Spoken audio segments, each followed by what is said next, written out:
दोस्तों, आज मैं आपके लिए लेके आई हूँ एक काली रात की कहानी जो कि एक सच्ची घटना पर आधारित है। उस रात अंधेरा कुछ ज़्यादा ही गाढ़ा था।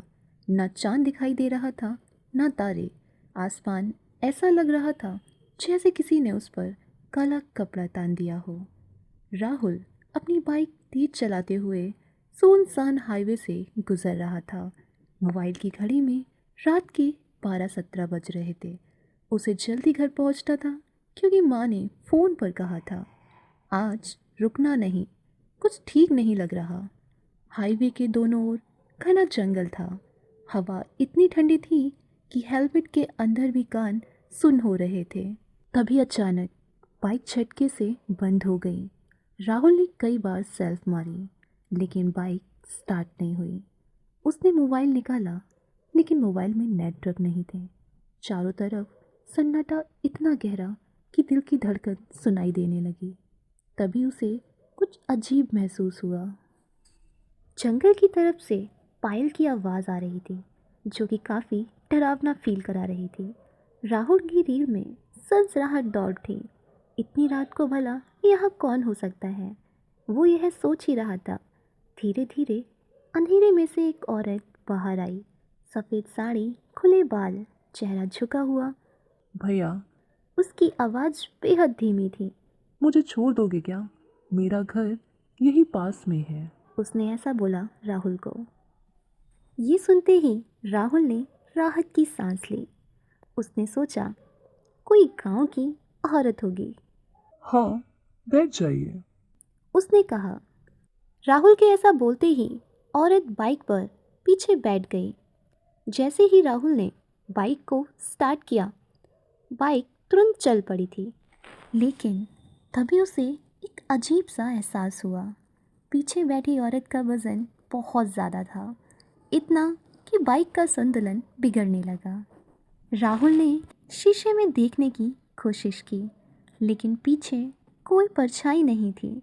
उसका दिल जोर से धड़कने लगा। बहन, आप ठीक से बैठ जाइए। उसने कांपती हुई आवाज़ में ऐसा बोला। पीछे से धीमी सी हंसी आई, बहुत धीमी, लेकिन बेहद डरावनी। तुम मुझे देख नहीं सकते राहुल। राहुल का खून जम गया। आप आप मेरा नाम कैसे जानती हैं?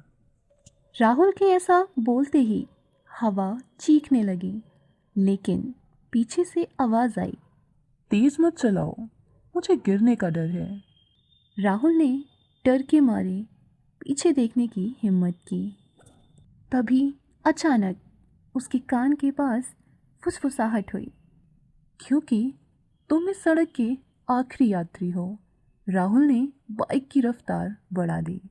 90, उसके बाद 100 और फिर 110। इस तरीके से राहुल स्पीड बढ़ाता रहा। उसके बाद जो उसने देखा, उसकी चीख गले में ही अटक गई। औरत के पैर उल्टे थे, घुटनों के बजाय एड़ियां आगे की ओर थीं। रुको। वह चिल्लाया।